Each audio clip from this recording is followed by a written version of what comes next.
चालू आहे. पॉज कर सकते. शेतकरी बंधूंनो नमस्कार. आज आपण ऊस उत्पादन वाढीची सूत्रे याविषयी YouTube लाईव्हच्या माध्यमातून माहिती घेणार आहोत. अवघ्या 1 ते 2 मिनिटांमध्ये आपण हा लाईव्हचा कार्यक्रम सुरू करणार आहोत. शबरी कृषी प्रतिष्ठान सोलापूर संचलित कृषी विज्ञान केंद्र सोलापूर मार्फत या कार्य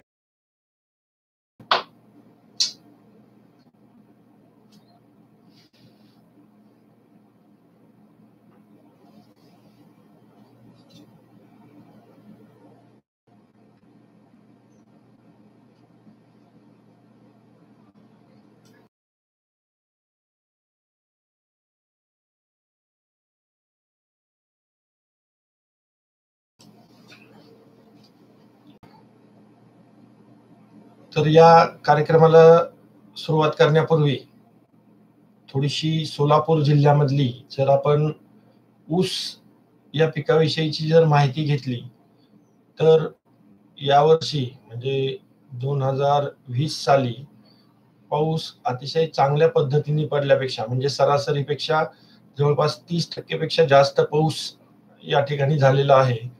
आणि त्यामुळं 15 ऑक्टोबरला तर जवळपास 200 मिलीमीटर पावसापर्यंतची नोंद सोलापूर जिल्ह्यामध्ये काही ठिकाणी झालेली आहे. आणि त्यामुळं पाण्याची पातळीमध्ये मोठ्या प्रमाणावरती वाढ झाली आणि मोठ्या प्रमाणावरती शेतकरी ऊसासारख्या पिकाकडे वळालेले आपल्याला दिसून आलेलं आहे. आणि जवळपास 1 लाख हेक्टर वरती नव्याने ऊसाची लागवड झालेली आहे आणि 50,000 हेक्टर पर्यंत आपल्या जिल्ह्यामध्ये खोडवा ऊसाचं क्षेत्र त्या ठिकाणी आहे. म्हणजे थोडक्यात 1.5 लाख हेक्टर पेक्षा जास्त क्षेत्र हे ऊस पिकाच्या लागवडीखाली सोलापूर जिल्ह्यामध्ये सध्याच्या हंगामामध्ये आपल्याला दिसून येत आहे. त्या दृष्टिकोनातून दुसरी महत्वाची गोष्ट जर पाहिली आपण की सरासरी ऊसाची उत्पादकता, तर सोलापूरमध्ये या ऊस पिकाची उत्पादकता ही सरासरी 75 टन प्रति हेक्टर एवढी कमी आहे.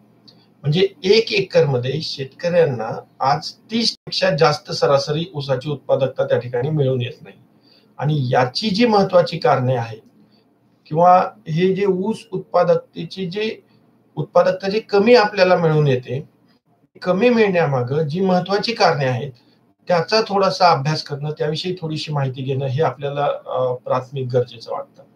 की जर आपण पाहिलं तर ऊसाची जी लागवड आहे ती योग्य पद्धतीने करणे, म्हणजेच आपली जमीन कशी आहे आणि आपल्या जमिनीमध्ये ऊसाचं पीक येऊ शकतं का, चांगला उतारा मिळू शकतो का, याचा अभ्यास करणं गरजेचं आहे. म्हणजे हलक्या जमिनीवरती ऊसाची लागवड होते त्यामुळे ऊसाची उत्पादकता कमी आहे. दुसरं महत्वाचं कारण जर आपण पाहिलं उत्पादकता कमी असण्याचं, तर एकरी ऊसांची जी संख्या आहे म्हणजे कारखान्याला नेण्यायोग्य जो ऊस असतो तो कधीच एकरामध्ये 40,000च्या आसपास नसतो. त्या ठिकाणी उत्पादन क्षम किंवा ज्याला आपण कारखान्याला नेण्यायोग्य ऊसाची संख्या म्हणतो ती अतिशय कमी असते. म्हणजे काही वेळेस ती 20,000 असते, काही वेळेस 25,000 असते. आणि याचं कारण जर आपण पाहिलं तर ऊसाची लागवड ही अतिशय दाट केली जाते, फुटवा जास्त येतो आणि त्यानंतर मात्र ऊस पूर्ण वाढ न होता अर्धवट वाढून ऊस मरतो आणि त्याच्यामुळे त्या ठिकाणी ऊसाची आपल्याला संख्या जी आहे कारखान्याला नेण्यायोग्य ती कमी आढळून येते. याबरोबरच तिसरं महत्वाचं जे कारण आपण पाहतो की खत व्यवस्थापनाचा अभाव. म्हणजे ऊस पिकामध्ये जर आपण पाहिलं तर आपण ऊसासाठी खत व्यवस्थापन करणं गरजेचं आहे. ज्या पद्धतीने खत व्यवस्थापन करणं गरजेचं आहे ते खत व्यवस्थापन योग्य पद्धतीने केलं जात नाही. ऊसाला कोणत्या अन्नद्रव्याची गरज आहे आणि ऊसाला आपण कुठले अन्नद्रव्य देतो हे पाहणं अतिशय गरजेचं आहे. आणि ते जोपर्यंत आपण करणार नाही तोपर्यंत आपल्या ऊसाच्या उत्पादकतेमध्ये वाढ त्या ठिकाणी होणार नाही. याबरोबरच तिसरं चौथं जे महत्वाचं कारण आपण बघतो की ऊसामधलं खत व्यवस्थापन असेल आणि पाणी व्यवस्थापन असेल, तण व्यवस्थापन असेल, तण व्यवस्थापनामध्ये सुद्धा मोठ्या प्रमाणावरती ऊसाची जी सुरुवातीचा कालावधी असतो वाढीचा, त्या कालावधीमध्ये जर तणांचा प्रादुर्भाव जास्त झाला तर ऊसाच्या उत्पादकतेवरती नक्कीच त्या ठिकाणी अनिष्ट परिणाम त्याचा होताना आपल्याला दिसून येतो. पाणी व्यवस्थापनामध्ये सुद्धा दोन महत्वाची कारणे आहेत की एक, खूप जास्त पाणी दिले तरी सुद्धा ऊसाच्या उत्पादकतेवरती अनिष्ट परिणाम होताना दिसतो, किंवा पाण्याची कमतरता असेल ऊस वाढीच्या अवस्थेमध्ये, त्यामुळे सुद्धा त्या ठिकाणी ऊसाची उत्पादकता कमी येताना दिसून येते. सुधारित वाहनांचा, चांगल्या बेण्यांचा वापराचा जो अभाव आहे, हे सुद्धा ऊस उत्पादकता कमी असण्यामागे आपल्या जिल्ह्यामध्ये एक महत्वाचं कारण आहे. आणि या सर्व कारणांचा आपण अभ्यास केल्यानंतर आपल्या लक्षात येईल की बाबा ह्या सर्व कारणावरती मात करणं आपल्याला सहज शक्य आहे. जे आधुनिक तंत्रज्ञान आहे ऊस उत्पादन मधलं, जे आधुनिक सूत्र आहेत ऊस उत्पादन वाढीची, त्या सूत्रांचा अवलंब करणं हे आज काळाची गरज बनलेलं आहे. आणि त्याच दृष्टिकोनातनं आपण जर पाहिलं तर ऊसाची लागवड ही 3 हंगामामध्ये केली जाते. सुरू हंगाम, आडसाळी हंगाम आणि पूर्व हंगाम. या 3 हंगामामध्ये सुरू म्हणजे वर्षाच्या सुरुवातीला जानेवारी आणि फेब्रुवारी महिन्यामध्ये जे ऊसाची लागवड केली जाते, 15 जानेवारी ते 15 फेब्रुवारी हा ऊस लागवडीचा जो कालावधी आहे त्याला सुरू ऊस लागवड असं म्हणलं जातं. हा ऊस आपल्या शेतामध्ये साधारणपणे 12 महिन्यापर्यंत आहे. दुसरा जो हंगाम आहे ऊस लागवडीचा, त्याला आपण आडसाळी हंगाम म्हणतो. 18 महिन्यापर्यंत हा ऊस आपल्या शेतामध्ये राहतो आणि साधारणपणे 15 जुलै ते 15 ऑगस्ट या दरम्यान जी लागवड केली जाते त्याला आडसाळी ऊस लागवड म्हटलं जातं.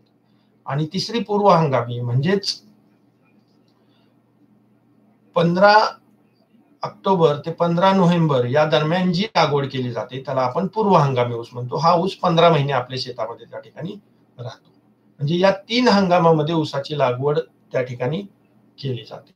आणि ऊसाची लागवड करताना आपण सर्वात महत्वाची गोष्ट जी पाहिली पाहिजे ती आहे योग्य अशा बेण्याचा वापर.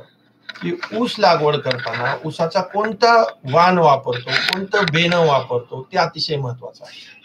आणि याच्यावरती आपली उत्पादकता त्या ठिकाणी अवलंबून असलेली आपल्याला दिसून येते. आणि यामध्ये सर्वात महत्वाचं जे आपण पाहतो की ऊसाचं जे वाण निवडायचं आहे, कारण आज शेतकरी बंधू सोलापूर जिल्ह्यामध्ये सर्वात जास्त क्षेत्र हे मुख्यत्वे करून 2 ऊसाच्या वाणांखाली आपल्याला दिसून येतं. एक 265 आणि दुसरा 86-032.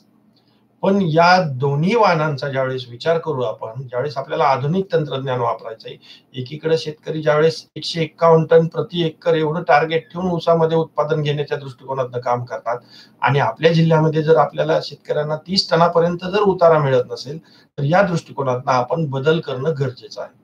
आणि त्यासाठी म्हणून जे सुधारित वाहन आहेत, नवीन वाहन आहेत, त्यांची निवड करणं हे फार गरजेचं आहे.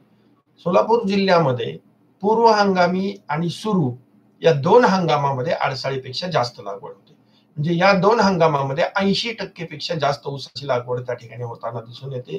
आणि आडसाळी हंगामामध्ये जे काही नदी काठ आहे तिथंच थोडीशी आडसाळी हंगामामध्ये त्या ठिकाणी लागवड होते.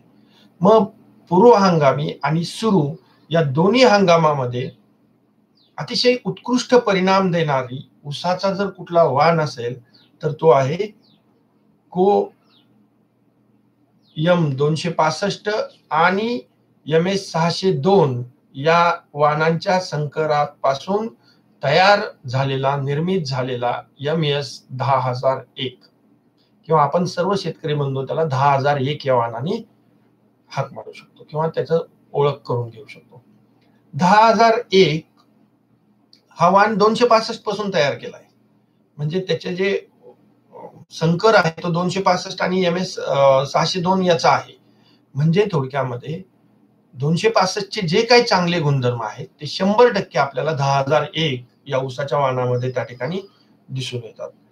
आणि 2017 साली कोइंबतूरला जी ऊस संशोधन परिषद त्या ठिकाणी झाली होती, त्यामध्येही 6 राज्य गुजरात, मध्य प्रदेश, महाराष्ट्र, तमिळनाडू, कर्नाटक आणि आंध्र प्रदेश या राज्यामध्ये विविध ठिकाणी या 265 आणि 10001 या वाहनांची प्रात्यक्षिकं घेण्यात आली होती. आणि या दोन्ही वाहनांच्या प्रात्यक्षिकातून असं निदर्शनास आलं की 10,001 हा वाण अतिशय उत्कृष्ट आहे. म्हणजे 10 ते 12 महिन्यामध्ये हा वाण त्या ठिकाणी कारखान्याला नेण्यास योग्य होतो. याचा साखरेचा उतारा साधारणपणे 265 पेक्षा 1% जास्त मिळतो आणि 4 ते 6 महिने 265 पेक्षा लवकर तुम्ही कारखान्याला नेऊ शकता. आणि ऊसाच्या उत्पादकतेमध्ये, ज्याला आपण टनेज म्हणतो, टनेज मध्ये सुद्धा 6 ते 8 टन 205. पण या ऊसाची ज्यावेळेस आपण लागवड करतो, याला एकच महत्वाची गोष्ट सर्वांनी लक्षात घेण्यासारखी 10,001 या वाणांची लागवड करताना, की 10,001 हा वाण फक्त आगामी आणि सुरू या 2 हंगामामध्येच लागवडीसाठी योग्य आहे. आडसाळीमध्ये तो वाण घेता कामा नये. कारण आडसाळीमध्ये जर आपण तो वाण घेतला तर त्याला त्या ठिकाणी जास्त कालावधीसाठी आपल्या शेतामध्ये राहतो. 2 पावसाळे मिळतात आणि मग त्याला तुरा येण्याची शक्यता त्या ठिकाणी मोठ्या प्रमाणावरती आपल्याला दिसून येते. आणि म्हणून सुरू हंगामामध्ये जर आपण पाहिलं तर साधारणपणे 135 टन प्रति हेक्टर एवढी सरासरी उत्पादकता या वाणाची मिळाली आहे आणि 19.75 टन प्रति हेक्टर एवढा साखरेचा उतारा या 10,001 या वाणापासून मिळालेला आहे. म्हणजे 10,001 हा वाण पूर्व हंगामी किंवा सुरू हंगामामध्ये लागवडीसाठी अतिशय योग्य आहे. हे सर्वांना या माध्यमातून कळावं म्हणून मी थोडंसं विस्तृतपणे या वाणाविषयी माहिती सांगत आहे. दुसरी महत्वाची गोष्ट, मध्यम ते भारी जमिनीमध्ये आणि चोपन जमीन असेल, खारवट जमीन असेल, ज्याचा सामू 8.5 ते 9.5 आहे, त्या जमिनीमध्ये 10,001 हा वाण अतिशय उत्तम आहे. या वाणाचं अजून काही वैशिष्ट्य जर आपल्याला पाहिजे म्हणलं तर या 10,001 या वाणाच्या ऊसाचं पाचट हे खोडापासून अतिशय सहजरित्या विलग करता येतं, काढता येतं. त्याला म्हणजेच पाचट आपल्याला काढणीसाठी सुद्धा हा वाण अतिशय योग्य आहे. रोगाच्या बाबतीत सांगायचं झालं तर चाबुकानी, मर आणि लालकूच या तिन्ही रोगाला हा वाण प्रतिकारक आहे. किडीच्या बाबतीत सांगायचं तर खोडकीड, कांडीकीड, शेंडेकीड आणि लोकरी मावा या किडींचा सुद्धा प्रादुर्भाव 10,001 या वाणावरती कमी प्रमाणात होताना आपल्याला आढळून येतो. या वाणाच्या काढणीला जर थोडासा उशीर जरी झाला, कारण आपण बघतो की कारखान्यावर ऊस नेत नाही ही बऱ्याच वेळेस आपल्या समोर ओरड होते. अशा परिस्थितीमध्ये जर या ऊसाच्या काढणीला थोडासा उशीर जरी झाला तरी ऊसामध्ये दशी पडत नाही आणि त्यामुळे वजनामध्ये किंवा साखरेच्या उतारामध्ये घट होण्याचा प्रश्नच त्या ठिकाणी उद्भवत नाही. म्हणून 10,001 हा वाण अतिशय उत्कृष्ट आहे आपल्या सोलापूर जिल्ह्यामध्ये क्षारपड जमिनीसाठी किंवा ज्या जमिनी आपण म्हणतो की जिथं पाणी जास्त आहे आपल्याकडं अशा जमिनीमध्ये, आणि सर्वात महत्वाचं सुरू आणि पूर्व हंगामी या 2 हंगामामध्ये लागवडीसाठी हा वाण अतिशय उत्कृष्ट आहे. इतर वाणांच्या तुलनेमध्ये याची वाढ चांगली येते, खोडव्याची फूट सुद्धा आपल्याला चांगली होताना आढळून आलेली आहे आणि साधारणपणे 4 खोडवे प्रत्येक वेळेस ऊसाची लागवड नवीन करणे किंवा एकच खोडवा घेणे हे आर्थिकदृष्ट्या परवडणारं नाहीये आणि त्याच्यासाठी म्हणून 4 ते 5 खोडवे सहज घेणं शक्य आपल्याला या 10,000 या वाणामध्ये होतं. साखर कारखान्याच्या दृष्टीने जर विचार केला तर त्यांच्या दृष्टीने सुद्धा 265 पेक्षा साखरेचा उतारा नक्कीच याचा जास्त आहे, लवकरही नेला जातो. त्यामुळे साखर कारखान्याच्या दृष्टीने सुद्धा हा वाण अतिशय उत्कृष्ट आहे आणि म्हणून हा लवकर परिपक्व होणारा वाण जर आपण घेतला तर नक्कीच आपल्यासाठी हे फायदेशीर आहे. त्यानंतर आपण जर दुसरा वाण पाहिला किंवा ऊसामध्ये अजून जे नवीन निघालेला आहे तो आहे 8,005. बऱ्याच शेतकऱ्यांना 8,005 हा वाण माहिती झालेला आहे आता मोठ्या प्रमाणावरती, कारण ऊसाचे शेतकरी थोडेसे सुधारित शेतकरी समजले जातात. ते मोठ्या प्रमाणावरती या नवीन वाणांची लागवड त्या ठिकाणी करताना दिसून येतात आणि असाच हा 8,005 हा वाण आहे. या वाणाचं वैशिष्ट्य जर सांगायचं म्हणलं तर तिन्ही हंगामा 10,001 हा वाण 3 हंगामामध्ये लावण्याकरता लागवडीकरता थोडीशी निर्बंध होते. म्हणजे आडसाळीमध्ये 10,001 ची लागवड करू नका म्हणून शिफारस आहे. परंतु 8,005 या वाणाच्या बाबतीमध्ये हा वाण तुम्ही आडसाळी हंगामात लावू शकता, पूर्व हंगामीला लावू शकता आणि सुरूला लावू शकता. म्हणजे तिन्ही हंगामामध्ये हा वाण लागवडीसाठी योग्य आहे.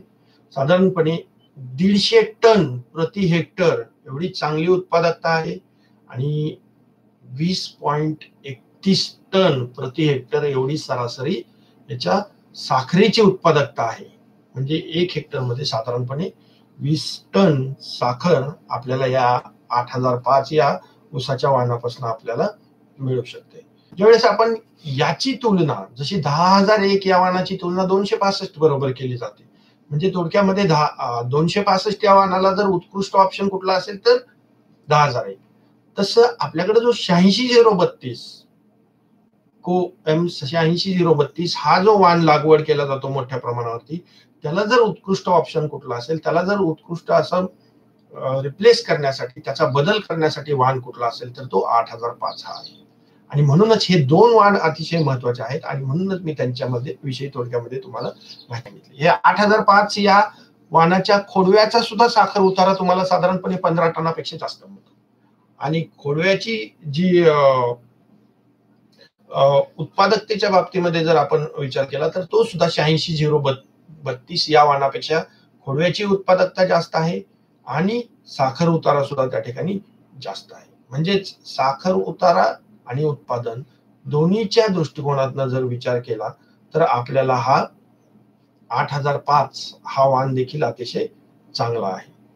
पण या वाणाच्या ज्यावेळेस आपण लागवड करू त्यावेळेस 2-3 गोष्टीचं थोडंसं लक्ष देणं फार गरजेचं आहे. ह्या वाणाच्या लागवडीसाठी जी शिफारस करण्यात आलेली आहे त्यामध्ये जी खतमात्रा आपण देतो ती नेहमीच्या खतमात्रेपेक्षा 25% खतमात्रा आपल्याला जास्त द्यायची. म्हणजे समजा जर आपल्याला नत्राची शिफारस हेक्टरी 400 किलो केली असली तर आपल्याला 25% जास्त म्हणजे 500 किलो नत्र द्यावं लागेल. आणि 500 किलो नत्र म्हणजे जवळपास 1068 किलो युरिया आपल्याला हेक्टरी द्यावा लागेल. तर हे दोन वाण अतिशय नवीन आहेत, महत्वाचे आहेत. शेतकऱ्यांच्या उत्पादन दृष्टीच्या वाढीच्या दृष्टिकोनातनं या दोन वाणांची निवड करणं आज गरजेचं आहे. वाणांची निवड एकदा आपली ठरली की मग बेण्याच्या निवडीकडे आपण वळतो की बाबा बेणं कसं असलं पाहिजे. आपण लागवड करणार आहे तर बेणं चांगलं असणं गरजेचं आहे.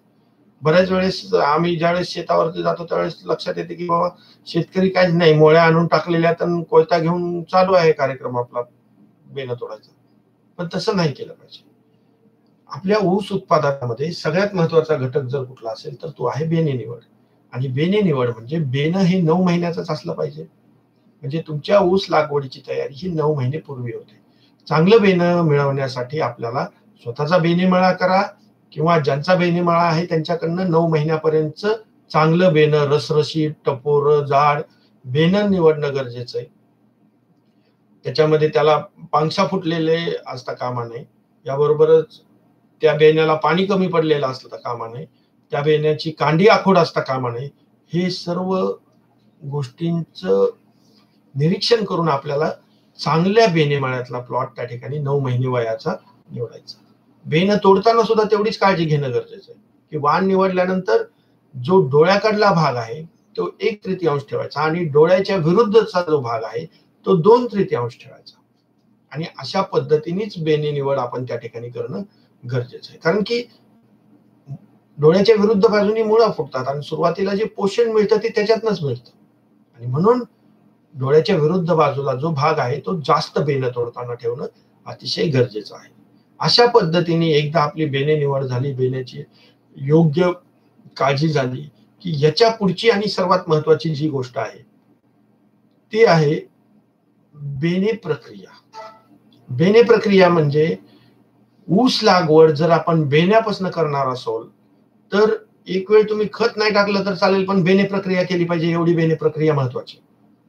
आपल्याला पुढे चालून बऱ्याच प्रमाणामध्ये ज्या अडचणी येतात त्याचं जर सोल्युशन आपल्याला आधीच करायचं असेल तर बेणे प्रक्रिया महत्वाची. म्हणजे बऱ्याच वेळेस आपण म्हणतो की बाबा ऊसाला खोडकीड व्हायला लागली, फवारणी घ्या. किंवा ऊसावरती लोकरी मावा पडला, ज्यावेळेस ऊसात जाता येत नाही, फवारता येत नाही, अशा परिस्थितीमध्ये किडींचा प्रादुर्भाव होतो. ह्या सगळ्यावरती रामबाण उपाय म्हणजे बेणे प्रक्रिया. चांगली बेणे प्रक्रिया. बेणे प्रक्रिया 2 प्रकारची आपल्याला ऊसासाठी करावी लागते. एक रासायनिक बेणे प्रक्रिया आणि दुसरी आहे जैविक बेणे प्रक्रिया. रासायनिक बेणे प्रक्रियेमध्ये आपल्याला सुरुवातीला रासायनिक बेणे प्रक्रिया करायची. साधारणपणे 40 लिटर पाण्यामध्ये आपल्याला 100 ग्राम 22 आणि 300 मिली मॅलॅथिऑन किंवा क्लोरोपायरिफॉस, म्हणजे 22 हे बुरशीनाशक आणि मॅलॅथिऑन किंवा क्लोरोपायरिफॉस हे कीटकनाशक हे मिसळायचं आणि त्याच्यामध्ये 15 मिनिटासाठी बेणं बुडवायचं. आणि ते बुडवलेलं रासायनिक बेणे प्रक्रिया झाल्यानंतर, म्हणजे 15 मिनिट बेणं त्याच्यामध्ये चांगलं भिजत ठेवल्यानंतर ते बेणं काढायचं आणि नंतर जैविक बेणे प्रक्रिया करायची. जैविक बेणे प्रक्रियेमध्ये 1 लिटर ऍसिडोबॅक्टर, 1 लिटर स्फुरद विरघळणारे जीवाणू आणि 1 लिटर पालाश विरघळणारे जीवाणू, हे तिन्ही जीवाणू 40 लिटर पाण्यामध्ये एकत्र करायचे आणि त्याच्यामध्ये दुसऱ्यांदा आपण ते बेणे बुडवायचे. आणि अशा पद्धतीने ते सुद्धा 15 मिनिटासाठी त्यामध्ये बेणं चांगलं भिजलं पाहिजे आणि नंतर त्याची आपण लागवडीसाठी वापर करायचा.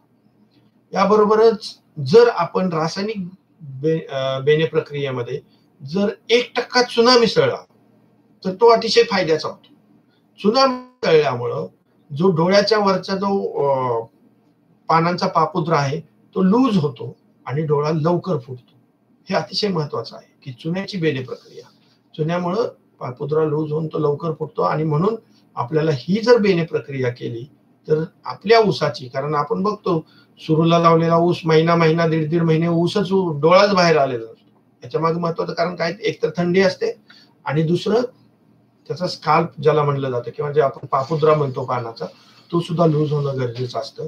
तर तो लूज होण्यासाठी म्हणून आपल्याला या गोष्टीचा अंतर्भाव करणं हे गरजेचं आहे. आणि म्हणून चुन्याची बेणे प्रक्रिया ही अतिशय महत्वाची आहे ऊस उगवणीच्या दृष्टीने. बेणं तोडताना अजून एक महत्वाची काळजी आपण जी घ्यायची आहे की बऱ्याच वेळेस शेतकरी बंधू वाड्याकडलं बेणं टाकून देतात आणि बुडाकडलं घेतात. तर वाड्याकडलं बेणं घेणं फार गरजेचं आहे, कारण त्याच्यामध्ये साखरेचं प्रमाण कमी असतं आणि साखरेचं प्रमाण कमी असल्यामुळं त्याची उगवणूक लवकर होते. म्हणजे बेणं जे आहे ते आपण वाड्याकडल्या बाजूचं म्हणजे वरच्या बाजूचं घेणं, वरच्या बाजूचा 2/3 खालचा 1/3 भाग काढून जरी टाकला तरी सुद्धा त्या ठिकाणी चालू शकतो. म्हणजे अशा पद्धतीने आपल्याला ते बेणं तोडणं असेल, बेणे प्रक्रिया असेल, ऊस लागवडीपूर्वी या गोष्टीचा अंतर्भाव करणं हे अतिशय गरजेचं आहे. ऊसामध्ये ज्यावेळेस आपण ऊसाची लागवड करतो किंवा जमिनीची ज्यावेळेस आवश्यकता बघतो की जमीन कशी असली पाहिजे, ऊसाची लागवड कशी केली पाहिजे. मी मगाशीच सांगितलं ऊस उत्पादनामध्ये आपल्याला कमी उत्पादकता मिळण्यामागं महत्वाची जी कारण आहेत त्यामध्ये जमिनीची निवड, म्हणजे जमीन कुठली आहे, पाण्याची काय उपलब्धता याचा विचार न करता आपण ऊसाची लागवड करतो. पण ऊसाची लागवड हा अतिशय महत्वाचा भाग आहे आणि तुमचं मोठ्या प्रमाणावरती जे तुम्हाला ऊस उत्पादनामध्ये मिळणारं यश आहे हे ऊसाच्या लागवडीवरती अवलंबून असतं. ऊसाची लागवड म्हणजे आपण ज्यावेळेस जमिनीची मशागत करतो, नांगरणे असेल, त्यानंतर कुळं मारणे असेल, शेणखत टाकणं असेल, हेक्टरी साधारणपणे 20 ते 25 टन शेणखत टाकणं गरजेचं आहे. आज मोठ्या प्रमाणावरती शेतकऱ्यांना शेणखत उपलब्ध होत नाहीये आणि जर शेणखत आपल्याला उपलब्ध होत नसेल तर अशा वेळी हिरवळीचं खत, म्हणजे तुम्ही पूर्व हंगामीला जर ऊसाची लागवड करणार असता म्हणजे ऑक्टोबर नोव्हेंबर महिन्यामध्ये, तर जून जुलै महिन्यामध्ये एकरामध्ये 20 किलो पर्यंत ताग किंवा बरू म्हणतो आपण त्याला किंवा ढेंचा हे पीक एकरामध्ये पेरून द्यायचं आणि फुलोऱ्यात येण्यापूर्वी म्हणजे साधारणपणे 45 दिवसानंतर त्याला फुलोरा यायला सुरुवात होतं तर ते जमिनीत गाडायचं किंवा बाहेर जे सुबाबळ वगैरे आहेत अशा प्रकारच्या झाडाचा पाला आणून तो जमिनीमध्ये टाकायचा. ही शेणखताला एक पर्यायी व्यवस्था म्हणून आपण याच्याकडे पाहू शकतो. हे जे हिरवळीचे खत आहेत त्यांचा वापर करणं ऊसासारख्या पिकासाठी अतिशय महत्वाचं आहे आणि म्हणून ऊस लागवडीपूर्वी ही गोष्ट करणं, हिरवळीचं खत जमिनीमध्ये गाडणं फार महत्वाचं आहे. ते हवेतलं नंतर जमिनीमध्ये स्थिरीकरण करतात. त्यांच्या मुळात सोटमुळं असतात. ताग आणि बरू ढेंचा जे आहे त्याची मुळं कशा असतात, सोटमुळं असतात तुरीसारखी. म्हणजे ते खालच्या थरात अन्नद्रव्य घेतात. ऊसाच्या मुळावरल्या 1 फुटात असतात, त्या खाली 1.5-2 फुटाच्या खाली जातात आणि तिथनं अन्नद्रव्य घेतात. म्हणजे खालच्या थरात अन्नद्रव्य वरच्या थरात घेण्याचं काम. आणि सर्वात महत्वाची गोष्ट, ह्या हिरवळीच्या खताचा जो पाला आहे हा पाला अतिशय लवकर कुजतो आणि म्हणून ह्या हिरवळीच्या खताचा वापर आपण आपल्या ऊस पिकासाठी, ज्या ठिकाणी 20-25 टन शेणखत टाकणं शक्य नाही अशा वेळी तरी शेतकरी बंधूंनी या हिरवळीच्या खताचा वापर करणं फार गरजेचं आहे. आणि म्हणूनच हे केल्यानंतर मग आपण ऊसाच्या लागवडीकडे त्या ठिकाणी वळायचं. म्हणजे वाणांची निवड झाली, बेने निवड झाली, जमिनीची मशागत झाली, शेणखत टाकणं झालं, सऱ्या टाकायच्या किंवा आज मोठ्या प्रमाणावरती ड्रीप मध्ये त्या ठिकाणी ड्रीपचा वापर करून मोठ्या प्रमाणावरती ऊसाची लागवड केली जाते. अशा वेळेस तुम्हाला सऱ्या जरी नाही टाकल्या तरी सुद्धा चालू शकतं, परंतु ऊसाची लागवड ही जास्तीत जास्त शेतकऱ्यांनी कोरडी लागवड करणं फार गरजेचं आहे. म्हणजे दोन लागवडीच्या ज्या दोन पद्धती आहेत आपल्याकडे मोठ्या प्रमाणावरती काय होतं, सऱ्या टाकतो आपण आणि पाणी सोडून देतो आणि पुन्हा टिपरं घेऊन पायाने बुडवतो. ते किती खोल गेले ते सुद्धा बघितलं जात नाही. त्याला ओली लागवड म्हणायचं. ओली लागवड कुठं करायची? जिथं हलकी जमीन आहे आणि जवळपास आपल्या जिल्ह्यामध्ये असेल किंवा मोठ्या प्रमाणावरती जिथं भारी जमीन आहे तिथंच ह्याची लागवड त्या ठिकाणी केली जाते. आणि भारी जमिनीमध्ये लागवड करताना ओली लागवड ऊसाची कधीच करायची. ऊसाची कोरडी लागवड करायची. कोरडी लागवड म्हणजे काय की त्या ठिकाणी एक तर तुम्ही आधी पाणी द्या आणि नंतर वापसा आल्यानंतर कोरडीवरती लागण करा, किंवा तुम्ही एक चर मारून ऊसाची लागवड करा आणि मातीने थोडस झाकून घेऊन एकदम हलकं पाणी द्या. म्हणजे त्याला म्हणायचं कोरडीवरती लागवड ऊसाची. आणि ऊसाची लागवड ही कोरडीवरतीच करणं फार गरजेचं आहे, ज्याच्यामुळे तुम्हाला त्याची जी उगवण आहे ऊसाची ती अतिशय लवकर होताना आणि चांगल्या पद्धतीने होताना आपल्याला. दुसरं महत्वाचं जे आपण पाहतो की ऊसाची लागवड करताना ह्या गोष्टीचा जसा आपण अभ्यास करतो तसंच जर सऱ्या टाकल्या असतील तर सरीचा लांबीचा सुद्धा विचार करणं फार गरजेचं आहे. मोठ्या प्रमाणावरती जी जुनी पद्धत होती त्याच्यामध्ये लोक कट सऱ्या करायच्या. कट सऱ्या म्हणजे काय की एक 10 फूट सरी आली की बंद करायची, म्हणजे ती पाण्याने तेवढी सरी गच्च भरायची, मग पुन्हा त्याच्या पुढे दुसरी सरी. कट सरी किंवा आखूड सरी ह्याच्यामध्ये ऊसाची लागवड कधीच करायची नाही किंवा तशा सऱ्याच करायच्या नाही. थोडक्यामध्ये सऱ्या करताना नेहमी लांब सऱ्या करायच्या, 100 फूट 150 फूट असू दे लांब सऱ्या. त्याच्यामुळं आपल्याला पाणी पळायला मदत होते. जेवढं हलकं पाणी जेवढं जास्त वेळेस बसेल तेवढं आपल्या ऊसाची उत्पादकता त्या ठिकाणी चांगली मिळू शकते. आणि म्हणून कट सऱ्या करून ऊसाची लागवड कधीच करायची नाही. सरी ही लांब सरीच असली पाहिजे. 2 सरीतलं अंतर हे साधारणपणे 5 ते 6 फुटापर्यंत सुद्धा तुम्ही ठेवू शकता. आणि एक सरीमध्ये त्या ठिकाणी लागवड करा. आणि थोडीशी हलकी असेल तर 2 सऱ्यामध्ये लागवड करा आणि एक सरी मोकळी सोडा, ज्याला आपण जोडवळ पद्धत म्हणतो. अशा पद्धतीनेच ऊसाची लागवड करणं गरजेचं आहे. आणि टिपरं वापरताना एक तर एक डोळ्याचं वापरायचं किंवा 2 डोळ्याचं वापरायचं. एक डोळ्याची टिपरी असेल तर डोळावरच्या बाजूला करायचं, 2 डोळ्याची टिपरी असेल तर दोन्ही डोळे दोन्ही बाजूला होतील अशा पद्धतीने करायचं. कारण एक डोळा या बाजूचा खाली असेल तर दुसऱ्या बाजूचा वर असतो. अशा वेळी दोन्ही डोळे समोरासमोर येतील आणि बाहेरल्या बाजूला येतील अशा पद्धतीने ऊसाची लागवड करायची. कारण तुम्ही जर एक डोळ्याची टिपरी वापरली आणि डोळा खाली ठेवा, ते डोळा असा खाली जाऊन पुन्हा वर थोडंच येणार. म्हणजे फुटण्यासाठी डोळा हा वरच्या दिशेला ठेवणं फार गरजेचं आहे. किंवा जिथं शक्य नाही, म्हणजे 2 डोळ्यात टिपरी वापरली तर ते शक्य नाहीये, म्हणून आपण ते डोळे दोन्ही बाजूला येतील या पद्धतीने ऊसाची लागवड करणं त्या ठिकाणी अतिशय गरजेचं आहे. म्हणजेच ऊसाची लागवड करताना जी महत्वाची गोष्ट होती त्याचा आपण अभ्यास करणे, त्याच्याविषयी माहिती असणे हे सुद्धा तेवढंच महत्वाचं आहे. ऊसाची लागवडीचं जे अंतर आहे, तुमची जमीन जर भारी असेल, शेणखताचा वापर करत असताल, सेंद्रिय खताचा वापर करत असताल तर केली पाहिजे. आजही मोठ्या प्रमाणावरती शेतकऱ्यांमध्ये एक अतिशय दुर्दैवाची गोष्ट की आजही 3.5 फुटावरती ऊसाची लागवड केली. कारखाना ज्यावेळेस ऊसच नेत नाही म्हणायला लागला त्यावेळेस कुठे फुटाच्या लागवडीकडे गेली. पण तुम्हाला ऊसाच्या जर खरंच उत्पादकता वाढवायची असेल तर ऊसाची लागवड ही कमीत कमी त्या ठिकाणी 5 ते 6 फूट अंतरावरतीच 2 ओळी ऊसाच्या असल्या पाहिजे आणि 2 टिपरीमध्ये कमीत कमी 1.5 ते 2 फूट अंतर असलं पाहिजे. तरच ऊसाचा त्या ठिकाणी बेट बनतो, फुटव्याची संख्या व्यवस्थित मिळते आणि मग आपल्याला चांगलं उत्पादन मिळणं त्या ठिकाणी शक्य होतं. आणि म्हणून 6 बाय 2 फुटावरती किंवा 6 बाय 2.5 फुटावरती तुम्ही रोपाची जरी लागवड केली किंवा एक टिपरी जरी ठेवली 2 डोळ्याची तरी सुद्धा चालू शकतं. पण हे अंतर ठेवणं ऊसासाठी गरजेचं आहे. नाहीतर काय होतं, आपल्याकडे टक्कर लावली जाते किंवा दिडकी, म्हणजे पहिला ऊस संपायच्या आत पुढचा ऊसाचा टिपरा अर्ध त्यांनी कव्हर केलेला असतो. मग ह्यानी काय होतं की ऊसाची संख्या वाढते, म्हणजे फुटव्याची संख्या वाढते, मोठ्या प्रमाणावरती ऊस उगवून येतो. पहिल्या 2-2.5 महिन्यामध्ये जर आपण ऊस मोजले एकरातले 1 लाखापेक्षा जास्त असतात, 1 लाखापेक्षा जास्त. मग त्यांच्यामध्ये कॉम्पिटिशन होते आणि कॉम्पिटिशन होऊन होऊन जवळपास मोठ्या प्रमाणावरती ऊस त्या ठिकाणी मेला जातो. म्हणजेच कारखान्याला नेण्यायोग्य ऊसच तयार होत नाही.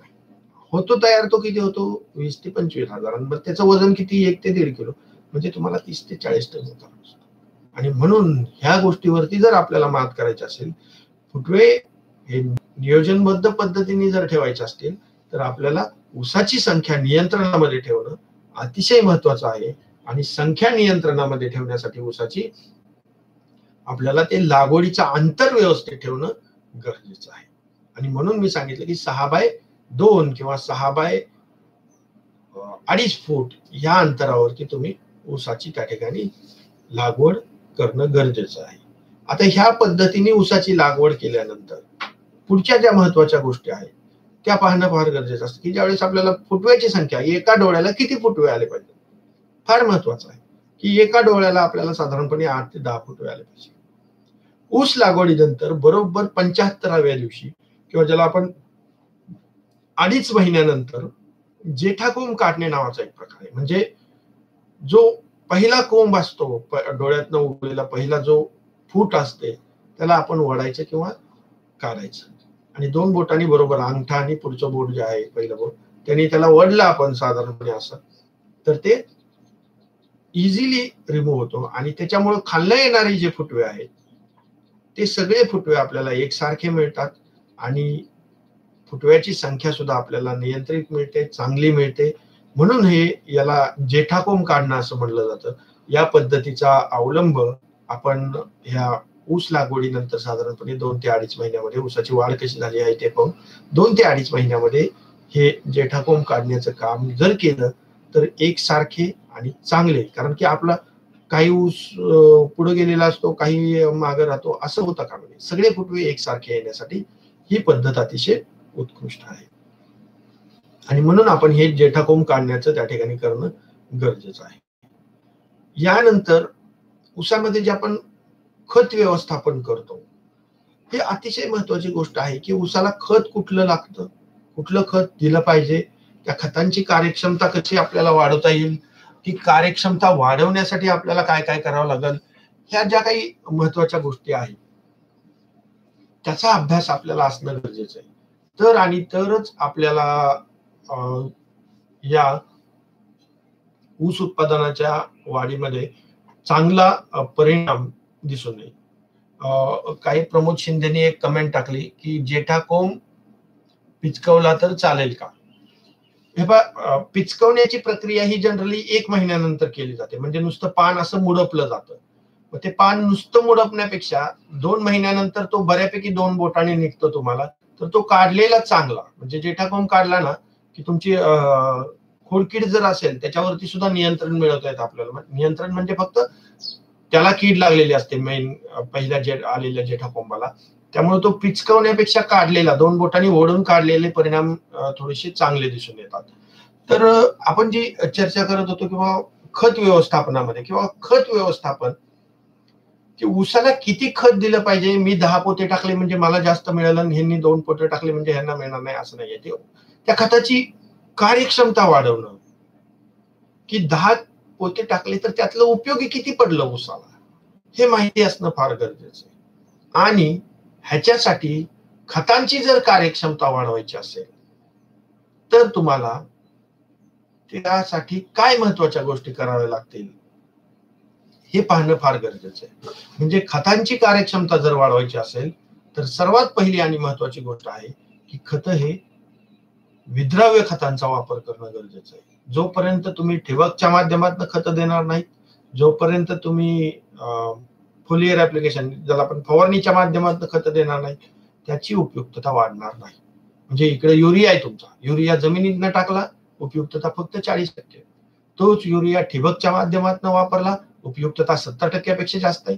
तोच युरिया तुम्ही फवारणीच्या माध्यमातून वापरला उपयुक्तता 80 ते 85% जास्त आहे.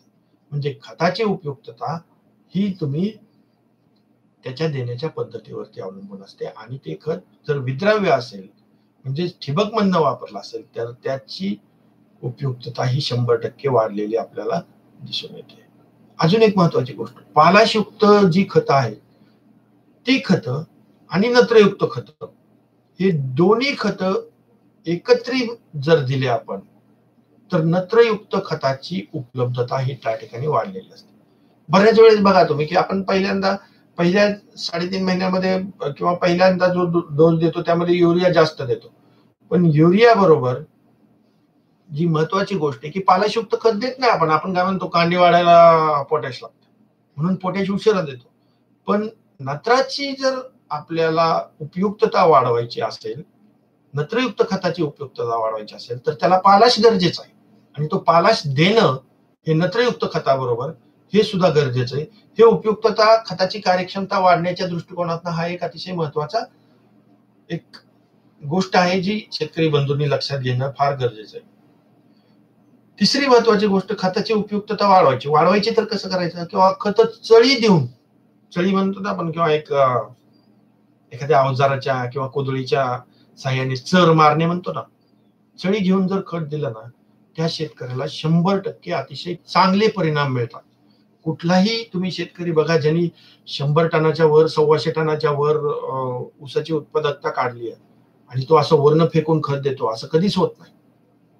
तो कुदळीनी चर काढून, कारण स्फुरद आणि पालाशयुक्त खत ही मुळाच्या सानिध्यात पडली तरच ते उपयोगी पडतात, म्हणजे त्यांची कार्यक्षमता सिद्ध होते, अन्यथा ते मोठ्या प्रमाणावर ते वाया जातात.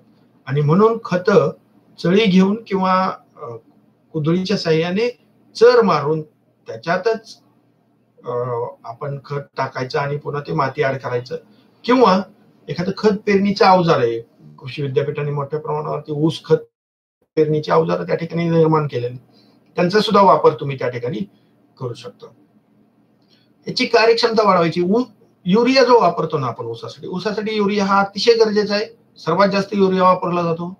त्या युरियाला बरोबर जर आपण लिंबोळी पेंड मिसळली, म्हणजे साधारणपणे 6:1 या प्रमाणात, म्हणजे जर 6 गोण्या युरिया असेल तर 1 गोणी लिंबोळी पेंड वापरायची, आणि असं जर दिलं तर त्या नत्रयुक्त खताची युरियाची कार्यक्षमता ही मोठ्या प्रमाणावर वाढताना दिसून येते. पुढची महत्वाची गोष्ट, ज्या वेळेस जमिनीमध्ये वापसा आहे त्यावेळेसच खती वापरली पाहिजे. आणि हलक्या जमीन असेल तर त्या जमिनीमध्ये तुम्ही युरियाचा वापर हा एकदम जास्त युरिया टाकण्यापेक्षा थोडा थोडा युरिया जास्त वेळेस टाकणं कधीही फायद्याचं होतं. आणि स्फुरदयुक्त जी खतं आहेत, मी जसं आत्ताच तुम्हाला सांगितलं, स्फुरदयुक्त पालाशयुक्त खतं, हे खतं तुम्हाला शेणखतामध्ये मिसळून आणि मुळांच्या सानिध्यामध्ये पडतील या पद्धतीनेच देणं गरजेचं आहे. म्हणजे या ज्या 5-7 गोष्टी मी सांगितल्या त्याचा जर अवलंब आपण केला तर आपल्या खताची कार्यक्षमता वाढण्यासाठी हे अतिशय उपयुक्त आहे. आणि हे खते देण्याचं वेळ, ऊस पिकाचे खत कधी द्यायचं ही वेळ अतिशय महत्वाची, की ऊसाला ज्यावेळेस आपल्याला खतं द्यायची असतात ती सर्व खतं साधारणपणे जो जमिनीमधनं डोस देतो तो पहिल्या 3.5 महिन्यामध्ये देणं अतिशय गरजेचं आहे. म्हणजे ज्याला आपण मोठी बांधणी म्हणतो, 3.5 किंवा 4 महिने जास्त. मोठी बांधणी होण्यापूर्वी 100% खतं आपल्याला ऊस पिकाला देऊन झाली पाहिजे. म्हणजे ऊस पिकाची उगवण कशी आहे, फुटवे कसे आहेत, कांड्या कशा सुटलेल्या आहेत, त्याची जोमदार वाढ होती का, या सगळ्या अवस्था बघून आपल्या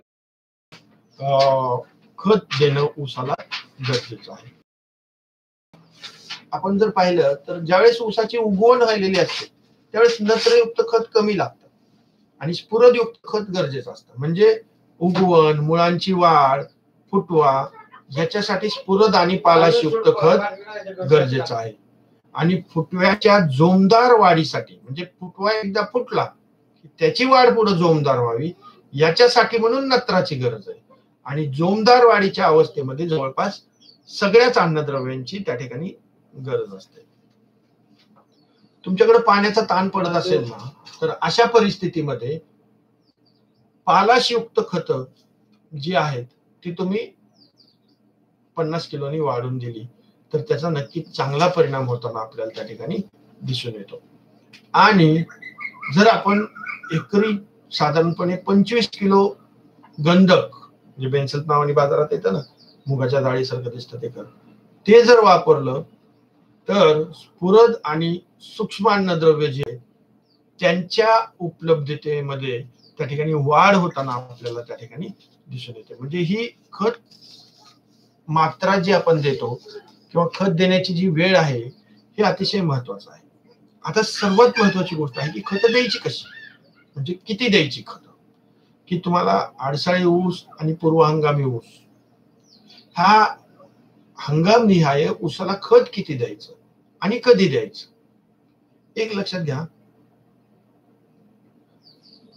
ऊस पिकासाठी जी खत मात्रा, मी अजून एकदा सांगतो की ऊस पिकासाठी जे काय खत आपल्याला जमिनीत द्यायचे ही सर्व खते हे मोठ्या बांधणीच्या पूर्वी आपल्याला द्यायचे किंवा मोठ्या बांधणी वेळेस आपला फायनल डोस असतो. मग आपण जर पाहिलं की ऊस बांधणीच्या वेळी आपला जर फायनल डोस असेल तर आडसाळी हंगामामध्ये जर ऊसाची लागवड केली असेल तर त्याला आपल्याला एकरी 7 गोण्या युरिया द्यायचा आहे. आणि पूर्व हंगामी ऊसाची जर आपण लागवड करत असतो तर त्याला आपल्याला साधारणपणे 6 गोण्या युरियाचा डोस द्यायचा. मग 6 गोण्या युरिया आणि आडसाळी हंगामासाठी 7 गोण्या युरिया. मग लागवडीच्या वेळेस 1 गोणी युरिया, लागवडीनंतर 6 ते 8 आठवड्यांनी 3 गोण्या युरिया, 12 आठवड्यांनी पुन्हा 1 गोणी युरिया आणि मोठी बांधणी करतो त्यावेळेस शेवटच्या राहिलेल्या 2 गोण्या, असा या 7 गोण्याचा विभागणी. म्हणजे युरिया जो आपण आडसाळीला दिला तो 3 हंगामामध्ये विभागला. आता पूर्व हंगाम चालू आहे. मग पूर्व हंगामामध्ये लागवडीच्या वेळेस 1 गोणी युरिया, 6 आठवड्यांनी 2 गोण्या, पुन्हा 12 आठवड्यांनी पुन्हा 1 गोणी आणि पुन्हा मोठ्या बांधणीच्या वेळेस पुन्हा 2 गोण्या. म्हणजे जवळपास ज्या आपण एकूण 6 गोण्या दिल्या त्याची 4 हप्त्यामध्ये त्या ठिकाणी विभागणी केली युरियाची. म्हणजे एकराचा डोस जो तुम्हाला सांगितला मी, आडसाळीला 7 गोण्या, पूर्व हंगामीला 6 गोण्या, म्हणजे 1 2 1 2 असं लक्षात ठेवायला काय हरकत नाही. लागवड करताना 1, 6 आठवड्यांनी 2, पुन्हा 12 आठवड्यांनी 1, मोठ्या बांधणीच्या वेळेस 2, 1 2 1 2 अशा पद्धतीने तुम्हाला युरिया द्यावा लागतो.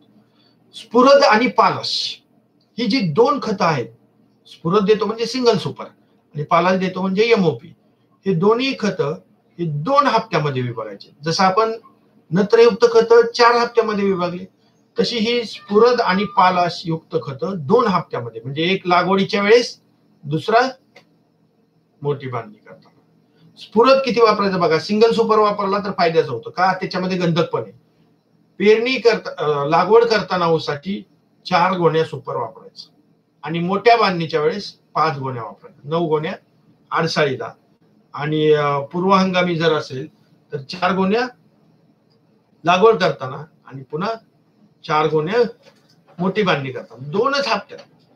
पालाशच्या बाबतीतही तसंच आहे, 1 गोणी लागवड करताना, 1.5 गोणी मोठी बांधणी करताना. म्हणजे आपल्या लक्षात आलं हे खताची विभागणी कशी केली. नत्र, स्फुरद आणि पालाश हे 3 जे मुख्य अन्नद्रव्ययुक्त खतं आहेत त्यांची आपण ही विभागणी कशी केली आणि त्यांची मात्रा किती दिली ते लक्षात आलं. म्हणजे एमओपी 1 गोणी लागवड करताना, 1.5 गोणी मोठ्या बांधणी करताना, सिंगल सुपर 4 गोण्या लागवड करताना, 5 गोण्या मोठी बांधणी करताना. हा सगळा डोस हा एकराचा डोस आहे. म्हणजे प्रति एकर आपल्याला किती खतं द्यायची. दुसरं जे आपल्याला खतं द्यायची आहेत ते आहेत सूक्ष्म अन्नद्रव्ययुक्त खतं, की बऱ्याच वेळेस आपण सूक्ष्म अन्नद्रव्ययुक्त खतं देत नाही. तर ऊसाला जर आपल्याला ही सूक्ष्म अन्नद्रव्ययुक्त खतं द्यायची असतील तर त्यामध्ये आपण फेरस सल्फेट 10 किलो,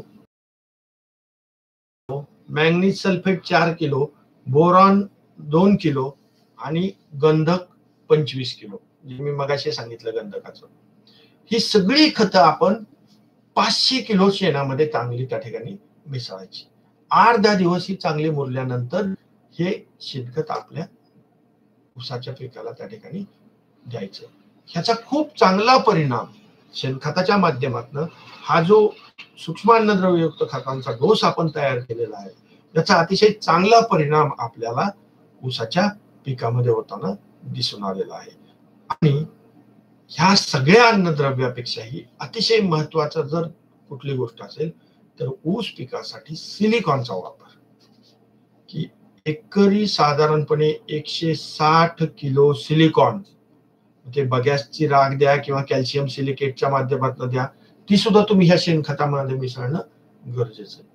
सिलिकॉनचा रोल फार स्पेसिफिक आहे. सिलिकॉनची गरज ऊस, कांदा, द्राक्ष सगळ्याच पिकासाठी अतिशय महत्वाची आहे. म्हणून प्रत्येक ऊस उत्पादक शेतकऱ्यांनी हे युरिया, सुपर, पोटॅश हे सगळं तर तुम्ही वापरताच, पण प्रत्येक ऊस उत्पादक शेतकऱ्यांनी सिलिकॉन वापरणं, कॅल्शियम सिलिकेट वापरणं गरजेचं आहे. कारण ज्यावेळेस पाण्याचा ताण असतो त्यावेळेसही सिलिकॉनचा रोल अतिशय चांगला आहे. जेवढं युरिया लागतो तेवढं, म्हणजे जेवढं नत्र लागतं तेवढं सिलिकॉनची गरज आहे ऊसाला. हा सिलिकॉन मोनोसिलिसिक ऍसिडच्या स्वरूपामध्ये घेतला जातो आणि तो पानांमध्ये एक पातळ थर निर्माण करायचं काम करतो. आणि त्यामुळं ऊसाच्या पानावरली जी बारीक बारीक छिद्र असतात, कारण ऊसाने जेवढं काय पाणी घेतलं ते 99% पाणी त्यातलं नुसतं त्याचं टेम्परेचर मेंटेन करण्यासाठी बाष्पीभवन उत्सर्जनाद्वारे पानावरच्या माध्यमातून जात असतं. आणि ज्यावेळेस हे सिलिकॉन मोनोसिलिसिक ऍसिडचा थर तयार होतो ना पानामध्ये, त्यावेळेस ते छिद्र बंद होतात, एक मेण थर तयार झाल्यासारखा होतो आणि त्याच्यामुळं ते बाष्पीभवन होत नाही आणि कमी पाण्यामध्ये सुद्धा, ड्राय कंडिशन मध्ये सुद्धा तुमचा ऊस अतिशय चांगल्या पद्धतीने तग धरून राहणे ज्याला म्हणतो आपण, तो होतो. आणि म्हणून सिलिकॉन हे सर्वांनी वापरणं गरजेचं आहे. सिलिकॉन वापरायचा अजून एक फायदा आहे, आपण कांद्यातही सांगतो, द्राक्षातही सांगतो किंवा ऊसातही सांगतो. काय कारण आहे? ह्या तिन्ही पिकाची जी मी नावं घेतली, ह्या तिन्ही मध्ये जर कॉमन काय असेल तर ह्या तिन्ही पिकावरती रस शोषक किडीचा प्रादुर्भाव मोठ्या प्रमाणावर होतो. आपल्या ऊसामध्ये बघतो आपण पांढरी माशी, लोकरी मावा, तुडतुडे, हे सगळे जे किडे आहेत ना, हे रस शोषक किडे आहेत. म्हणजे काय करतात? पानातून रस शोषून घेतात. आणि रस शोषण्यासाठी जसा डास चावताना आपल्याकडे काय करतो, सोंड खुपसतो आपल्या त्वचेमध्ये, तसंच हे पानांमध्ये त्यांची सोंड खुपसतात. आता ज्यावेळेस आपण सिलिकॉन वापरतो त्यावेळेस एक पातळ मेणाचा थर तयार झालेला असतो आणि त्याच्यामुळं, त्या थरामुळं त्या ठिकाणी त्यांना ते पानांमधनं रस शोषून घ्यायला थोडंसं अवघड जातं आणि म्हणून ते त्या ऊसावरती जास्त अटॅक करत नाहीत. आपण म्हणतो ना एखादी जात किडीला प्रतिकारक्षम म्हणजे काय, तर अशा पद्धतीने त्याच्यात काही गुणधर्म असतात आणि या मोनोसिलिसिक ऍसिडमुळे तो थर तयार होतो आणि त्यामुळं किडींचा प्रादुर्भाव कमी होतो. पाणी कमी असलं तरी ऊसाची वाढ चांगली होताना आपल्याला दिसून येते आणि याच्यामुळं म्हणून आपण या सिलिकॉनचा वापर करणं अतिशय गरजेचं आहे. हे झालं खत जे आपल्याला जमिनीतनं द्यायचे, ज्यांच्याकडे ठिबकची सोय नाही, ज्यांच्याकडे मनुष्यबळ नाही किंवा रिसोर्सेस नाही असं म्हणतो आपण, त्या शेतकऱ्यांसाठी. पण ज्या शेतकऱ्यांकडं फवारणीची यंत्रणा आहे, ठिबक आहे, ऊस करायचा तर ठिबक केलंच पाहिजे, हे कंपल्सरी आहे. कारण ऊसाची उत्पादकता तुम्हाला ठिबक असल्याशिवाय मिळणार नाही. आणि या खत व्यवस्थापनामध्ये जसा हा डोस बेसलसाठी किंवा मातीतनं टाकायचा दिला, तसंच आपल्याला मल्टी मायक्रोन्यूट्रियंट किंवा मल्टी मॅक्रोन्यूट्रियंट अशी काही विविध प्रकारची विद्राव्य खते त्या ठिकाणी तयार होत आहेत. आणि ह्या विद्राव्य खतांचा वापर करणं सुद्धा तेवढंच महत्वाचं आहे. की बघा आपण की multi micronutrient, Vasantdada sugar institute जे आहे मांजरीला पुण्याला, त्यांनी मल्टी मायक्रोन्यूट्रियंट आणि मल्टी मॅक्रोन्यूट्रियंट असे विद्राव्य खतं त्या ठिकाणी ऊसावरती खास फवारणीसाठी तयार केले. त्याचा खूप चांगला परिणाम शेतकरी बंधूंना मिळालेला आहे. काय आहे यामध्ये? मल्टी मॅक्रो मध्ये NPK आहे 8% आणि मल्टी मायक्रोन्यूट्रियंट मध्ये काय आहे? झिंक 3%, लोह 2.5%, मॅंगनीज 1% आहे, मॉलिब्डेनम 0.5% आहे आणि बोरॉन 1% आहे. म्हणजे हे जे 6 सूक्ष्म अन्नद्रव्य आहेत ते या प्रमाणामध्ये त्याच्यामध्ये आहेत. मग तुम्हाला काय करायचंय की ह्याची 30 दिवसानंतर साधारणपणे ऊस आपण लावला की ऊस लागवडीच्या नंतर, ऊस लागवड केल्यानंतर साधारणपणे 60 दिवसानंतर म्हणजे 2 महिन्यानंतर ज्याला म्हणतो आपण, 2 महिन्यानंतर 2 लिटर मल्टी मायक्रोन्यूट्रिएंट म्हणजे 8% जे एनपीके आहे ते, आणि 2 लिटर मायक्रोन्यूट्रिएंट म्हणजे हे झिंक किंवा ह्याचं जे मिक्सचर आहे, हे 2 कॅन आपल्याला 750 रुपयाला मिळतात 5-5 लिटरचे. हे दोन्ही कॅन आपण 2-2 लिटर मिक्स करून त्याची 2 महिन्यानंतर पहिली फवारणी घ्यायची आणि 3.5 महिन्यानंतर दुसरी फवारणी घ्यायची. अशा पद्धतीने 2च फवारण्या जर घेतल्या आपण, तर या विद्राव्य खताच्या वापरामुळं त्या ठिकाणी जवळपास 10 ते 12% आपलं उत्पादन वाढतं. म्हणजे फुटव्याची संख्या, ऊसामध्ये एखाद्या अन्नद्रव्याची कमतरता असेल तर ते करेक्शन करण्यासाठी ही फवारणी अतिशय महत्वाची आहे. म्हणून ह्या 2 फवारण्या ज्या म्हणतो आपण की मल्टी मायक्रोन्यूट्रिएंट आणि मल्टी मॅक्रोन्यूट्रिएंट, ह्याच्या फवारण्या घेणं सुद्धा अतिशय फायदेशीर असल्याचं त्या ठिकाणी दिसून आलेलं आहे. आता आपण हे झालं फवारणीच्या माध्यमातून वापरायची खत. पण याबरोबर दुसरं जे महत्वाचं खत आपण फवारणीद्वारे वापरू शकतो, कृषी विज्ञान केंद्र सोलापूर येथे देखील मोठ्या प्रमाणावरती आम्ही सांगतो की युरियाचा वापर कमी करा. शेतकऱ्याला युरिया दिला नाही तर काळोखी येणार नाही, ऊस वाढणार नाही. त्याच्यावरती सक्षम असा पर्याय संशोधन केंद्रांनी त्या ठिकाणी तयार केलेला आहे. तुमच्या युरियाच्या खतामध्ये जर 50% बचत करायची असेल तर ऍसिटोबॅक्टर नावाचे जीवाणू आहेत, आणि हे ऍसिटोबॅक्टर नावाचे जे जीवाणू संवर्धक आहेत, जसं आपण तुरीला रायझोबियम चोळतो, ज्वारीला ऍसिटोबॅक्टर चोळतो, तसं खास शर्करायुक्त पिकासाठी ऍसिटोबॅक्टर नावाचे जीवाणू खत आहेत. ते काय करतात, हवेमध्ये आपल्याला माहिती सर्वांना, सर्व शेतकरी बंधू परिचित आहेत, हवेमध्ये 78% नत्र आहे. हवेतलं नत्र जमिनीमध्ये स्थिरीकरण करणं किंवा त्या पिकासाठी उपलब्ध करणं, हे काम हे जैविक घटक ज्याला आपण जीवाणू संवर्धक खत करतात. आणि खास ऊसासाठी, ऊस म्हणजे शर्करायुक्त पिकासाठी ऍसिटोबॅक्टर नावाचं जीवाणू संवर्धक खत आहे. त्याची जर तुम्ही फवारणी घेतली 3 महिन्यानंतर, एकच फवारणी घ्या, तर तुम्हाला 50% म्हणजे तिथं जे तुम्हाला सांगितलं होतं की बाबा 7 गोण्या युरिया वापरावा लागतो, तो तुम्ही 3.5 गोण्यावरती आणू शकता. म्हणजे 3.5 गोण्याची किंमत जर पाहिली आणि ऍसिटोबॅक्टरचा वापर करायचा खर्च जर पाहिला, तर शेतकरी बंधू मोठ्या प्रमाणावरती फायद्यात राहू शकतात. तुमच्या जमिनीचं आरोग्य चांगलं राहू शकतं आणि कमी पैशामध्ये चांगला परिणाम आपल्याला या ऍसिटोबॅक्टरच्या वापरामुळे मिळू शकतो. फक्त 200 रुपये लिटर ऍसिटोबॅक्टर तुम्हाला कृषी विज्ञान केंद्रामध्ये उपलब्ध आहे. त्याचा वापर करणं फार गरजेचं आहे. म्हणजे नत्रयुक्त खताची आणि ठिबक मधनं सोडण्यासाठी म्हणून एनपीके नावाचं जे जीवाणू संवर्धक आहे, त्याच्यामध्ये सगळंच आहे, ऍझोटोबॅक्टर, पीएसबी, केएसबी, असं सगळ्या जीवाणू संवर्धक खताचा मिक्सचर आहे. ते 1 लिटर तुम्हाला ड्रीपच्या माध्यमातून सोडायचं आहे. ह्या 2 जीवाणू संवर्धक खताचा वापर केला तरी सुद्धा ऊसाच्या उत्पादकतेमध्ये चांगल्या पद्धतीने वाढ त्या ठिकाणी होणार, यामध्ये कुठलीच शंका नाही. ज्यावेळेस आपण ठिबकच्या माध्यमातून खत व्यवस्थापन करतो, त्यावेळेस काही गोष्टी महत्वाच्या ज्या आपल्याला लक्षात घेण्यासारख्या असतात की ऊसाची अवस्था कुठली आहे. म्हणजे सुरुवातीच्या 45 म्हणजे 1.5 महिन्याची जी अवस्था असते त्याला रूट डेव्हलपमेंट स्टेज म्हणतो, किंवा आपण मुळा तयार होण्याची अवस्था म्हणतो. पहिला 1.5 महिना, 1.5 महिन्यापासून म्हणजे साधारण पहिले 45 दिवस त्याचे मुळा वाढणे हा प्रकार होतो.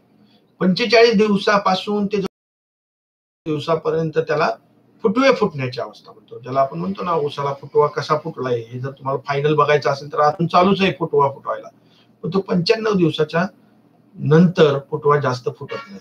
म्हणजे पहिला जो कालावधी आहे 25 दिवसापासून 45 दिवसाचा, हा 20 दिवसाचा, ह्याच्यामध्ये तुमच्या मुळा फुटण्याचं काम होतं. दुसरा जो कालावधी आहे ऊस लागवडीनंतर 46 दिवसापासून 95 दिवसाचा, जो 50 दिवसाचा कालावधी येतो, तो आहे फुटवे फुटण्याचा कालावधी. तिसरा जो कालावधी आहे त्याला आपण कायिक वाढ म्हणता येईल की व्हेजिटेटिव्ह ग्रोथ होते, आणि तो कालावधी साधारणपणे 50 दिवसाचा म्हणजे 96 दिवसापासून ते 145 दिवसापर्यंत असतो. आणि पुढचा शेवटचा जो कालावधी आहे की ज्याला आपण ऊसाची वाढ होणे म्हणतो किंवा शर्करा तयार होणे म्हणतो, तो शेवटचा कालावधी म्हणजे 146 दिवसानंतर, म्हणजे 150 दिवसानंतरच ऊसामध्ये त्या ठिकाणी साखर तयार होण्याची प्रोसेस होते, आणि ज्याला मॅच्युरिटी स्टेज म्हणतो, ती 220 ते 240 या ऊसाच्या कालावधीमध्ये. म्हणजे हा पिरियड लक्षात घेणं महत्वाचं आहे. की या पिरियडमध्ये सुरुवातीला जे म्हणतो आपण की मग मुळा फुटण्यासाठी स्फुरद गरजेचं आहे. मग त्यासाठी तुम्ही 13-40-13 असेल, युरिया असेल, एमओपी पाण्यात विरघळतो, तो सुद्धा तुम्ही ऊसासाठी वापरू शकता ठिबकच्या माध्यमातून. आणि जेवढं कमी खत, जेवढा जास्त वेळेस तुम्ही ऊसासाठी वापरताल तेवढं तुम्हाला जास्त फायद्याचं आहे. मग हे आता तुम्हाला समजा पहिल्या 1.5 महिन्यापर्यंत ऊसाला काय वापरायचं आहे, तर तुम्ही समजा युरिया असेल तर फक्त 25 किलो युरिया वापरायचा आहे 1.5 महिन्यामध्ये. पण तो युरिया कमी युरिया जास्त कालावधीसाठी, आणि 1261 जे खत वापरायचे ते तुम्हाला 25 किलो वापरायचे. म्हणजे आपण खत कमी सोडतोय पण जास्त वेळा सोडतोय, ते 100% आपल्या ऊसासाठी फायद्याचं आहे. आणि एमओपी सुद्धा सुरुवातीला आपल्याला सोडायचा आहे, पण तो कमी सोडायचा, म्हणजे 10 किलो. म्हणजे 25 किलो 1261 सोडलं, 25 किलो युरिया सोडला आणि 10 किलो एमओपी सोडलं. हे पहिल्या 1.5 महिन्यापर्यंत, म्हणजे ज्याला आपण इनिशियल स्टेज किंवा मुळं फुटण्याची अवस्था म्हणलो त्या अवस्थेमध्ये. दुसरी जी अवस्था आहे त्याला आपण फुटवे फुटण्याची अवस्था म्हणतो. त्या स्टेजमध्ये आपल्याला गंधक, पाण्यात विरघळणारं गंधक हे 3 किलोनी सोडायचं आहे. याबरोबरच 1261 सोडायचं आहे, युरिया सोडायचा आहे. आता यावेळेस मात्र आपल्याला युरियाचं प्रमाण हे वाढवायचं. 25 किलो सोडला होता, तो जवळपास तिपटीने वाढवायचा. म्हणजे 75 किलो युरिया हा आपला 45 दिवसापासून 95 दिवसापर्यंत सुटला पाहिजे. म्हणजे जसा आपण बेसल डोस मध्ये दुसरा डोस जो युरियाचा जास्त दिला होता, त्याच पद्धतीने इथं सुद्धा तुम्हाला युरिया हा ठिबक मधनं द्यायचा आहे, तो जास्त द्यायचा आहे. यानंतर याच्याबरोबरच आपण पोटॅश जो वापरायचा आहे किंवा एमओपी जो वापरायचा आहे, एसओपी वापरला तर अजून उत्कृष्ट, पण ऊसासारख्या पिकाला तुम्ही एमओपी सुद्धा त्या ठिकाणी वापरू शकता. तो एक 10 किलो वापरायचा आहे. आता ह्याच्यानंतर तुम्ही ती फवारणी घेऊ शकता. म्हणजे आता आपला कालावधी किती झाला, 95 दिवस. म्हणजे मगाशी जे मी सांगितलं तुम्हाला मल्टी मायक्रोन्यूट्रिएंट, ती फवारणी होईल ह्या स्टेजला 90 दिवसानंतर, म्हणजे साधारण 3 महिन्यानंतर. आणि नंतर 96 दिवसापासून 145 दिवसापर्यंत आपल्याला युरिया सोडायचा आहे. पण युरिया यावेळेस थोडासा ऐवजी 50 किलो सोडायचा, आणि एमओपीचं प्रमाण हळूहळू वाढवत नाही. म्हणजे आता एमओपी 50 किलो झाला, युरिया 50 किलो झाला, आणि स्फुरद थोडासा आपण कमी केला. म्हणजे स्फुरद म्हणजे 1261 च्या माध्यमातून आपण जो देतो किंवा फॉस्फोरिक ऍसिड देता, ते या ठिकाणी स्टेजला कमी करायचं. आणि शेवटची जी स्टेज आहे म्हणजे 150 दिवसापासून ते साधारण 180 दिवसापर्यंत ऊसाला आपण एक फक्त 05234 10 किलोनी आणि एमओपी 75 किलो. कारण शेवटच्या स्टेजला कांड्याची वाढ होण्यासाठी पालाश गरजेचं आहे, म्हणून पालाश आपण शेवटच्या स्टेजमध्ये वाढवला. 200 दिवसानंतर म्हणजे 210 दिवसानंतर आपल्याला ऊसाला ठिबक मधनं सुद्धा कुठलं खत त्या ठिकाणी द्यायचं नाही. जर जमिनीत टाकणार असतो तर मोठ्या बांधणीनंतर द्यायचं नाही, आणि जर ठिबक मधनं देणार असतो तर 200 दिवसानंतर ऊसाला, म्हणजे ऊसाला 6 महिने 6 ते 6.5 महिन्यानंतर ठिबक मधनं सुद्धा कुठलंच खत द्यायचं नाही. अशा पद्धतीने जर तुम्ही ऊसाचं खत व्यवस्थापन केलं तर शेतकरी मित्रांनो, नक्कीच तुम्हाला या ऊसाच्या टनेज मध्ये बदल झालेला त्या ठिकाणी तुम्हाला दिसून येईल. आता हे खत व्यवस्थापन झालं. पुढचं जे महत्वाचं आहे की तण व्यवस्थापन. ऊसामध्ये मशागत अतिशय महत्वाची आहे, की आपण ऊसामध्ये जेवढी मशागत तुम्ही चांगली करताल तेवढं, ज्याला मातीचं भरणा म्हणतो आपण किंवा बांधणी म्हणतो, बाळ बांधणी असेल, सुरुवातीला खत देताना करण्यात येणारी मशागत असेल, आणि सर्वात महत्वाचं मोठी बांधणी. ही मशागत जेवढी चांगली तेवढं आपलं तण नियंत्रण चांगलं, जमिनीमध्ये हवा खेळती राहणार, जमीन भुसभुशीत राहणार, आणि आपल्या ऊसाची वाढ अतिशय चांगल्या पद्धतीने होताना दिसून येणार. म्हणून आंतर मशागत ही ऊस पिकामध्ये अतिशय महत्वाची आहे. ही जी मशागत करतो आपण ऊसामध्ये, तुम्ही जर फुटव्याची संख्या जास्त असेल तर मातीची भरणी घातली तर फुटवा कमी मिळेल. जर फुटव्याची संख्या जेठा पाहून काढला, थोडी स्फुरदयुक्त खतं वापरली तर फुटवा त्या ठिकाणी तुम्हाला वाढलेला दिसून येईल. म्हणजे फुटव्याची संख्या नियंत्रणात ठेवण्याचं काम सुद्धा आपल्या हातात त्या ठिकाणी आहे. त्या योग्य त्या अन्नद्रव्य व्यवस्थापन आणि ह्या मशागतीची पद्धत याचा वापर करून आपल्याला ते नियंत्रणात ठेवायचं आहे. मग आता अशा पद्धतीने आपण आंतर मशागत केली.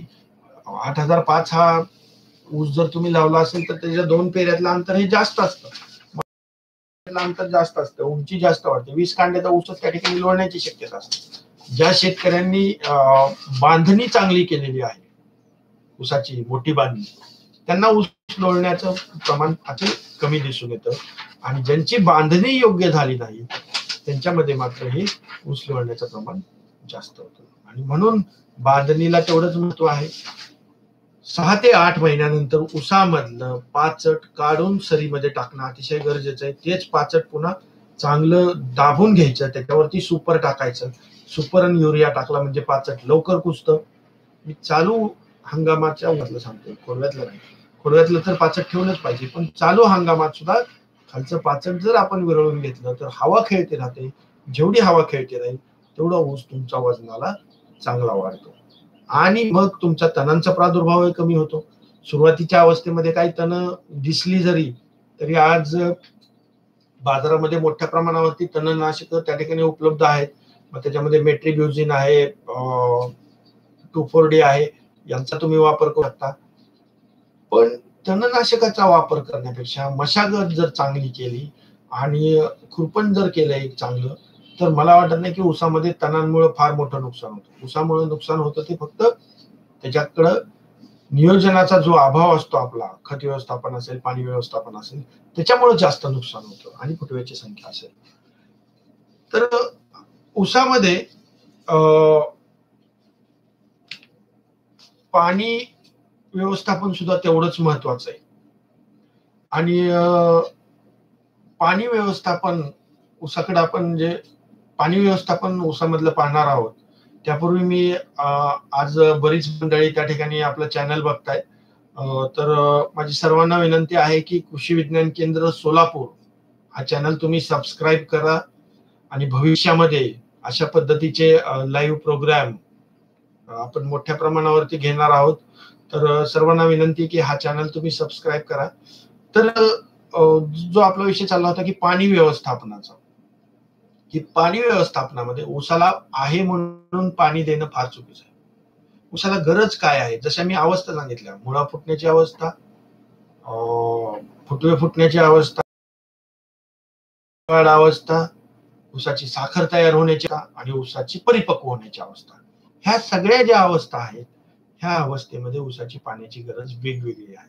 सुरुवातीला ऊसाला जेवढं कमी पाणी असेल, म्हणजे मुळा फुटण्याच्या अवस्थेमध्ये, तेवढं तुम्हाला ते चांगलं आहे. म्हणजे पहिल्या अवस्थेमध्ये ऊसाला तुम्ही ठिबक जर असेल तर अगदी 2 तास जरी ठिबक चालवलं एक दिवस आड, तरी सुद्धा ते चालू शकतं, कारण की मुळा फुटण्याच्या अवस्थेमध्ये जास्त पाण्याची आवश्यकता नसते. म्हणजे पहिल्या 1 महिन्यापर्यंत तुम्हाला त्याची जास्त आवश्यकता नाहीये. दुसरं, ऊसाची जी फुटवे फुटण्याची अवस्था आहे, त्या अवस्थेमध्ये आणि ऊसाची जी कांडीवाढ अवस्था आहे, त्या अवस्थेमध्ये ऊसाला मोठ्या प्रमाणावर पाण्याची गरज असते. कांडीवाढ अवस्था स्पेशली ज्याला म्हणतो आपण, फुटवे फुटण्यापेक्षा सुद्धा कांडीवाढ अवस्था जी आहे, तर त्या कांडीवाढ अवस्थेमध्ये आपल्याला ऊसाच्या कांडीवाढ अवस्थेमध्ये सुद्धा आपल्याला पाणी देणं फार गरजेचं आहे, आणि म्हणून त्या अवस्थेमध्ये पाणी देणं महत्वाचं आहे. आता तुम्ही अजून एक महत्वाची गोष्ट लक्षात घ्या की कांडीवाढ अवस्थेमध्ये पाणी गरजेचं आहे. मग बरेच शेतकरी जे नदीकाठचे आहेत, सोलापूर जिल्ह्यामध्ये भीमा असेल, सीना असेल, चरभागा असेल, म्हणजे ह्या नद्याच्या काठची शेतकरी मोठ्या प्रमाणावरती त्या ठिकाणी ऊसाला पाणी देण्याला मोकळं पाणी देतात. मग पाणी देण्याची पद्धत अशी असते की सरी गच्च भरतात. मग ते पाणी मुरेपर्यंत, वापसाईपर्यंत, मुळं काम करायला लागेपर्यंत जो 15-20 दिवसाचा कालावधी जातो, त्या कालावधीमध्ये लगेच दुसरं पाणी आलेलं असतं. आणि मग असं ज्या वेळेस होतं की दुसरं पाणी आलेलं असतं, मग ते मुळा काम करत नाहीत, ऊस पिवळा पडतो, त्याची वाढ चांगली होत नाही.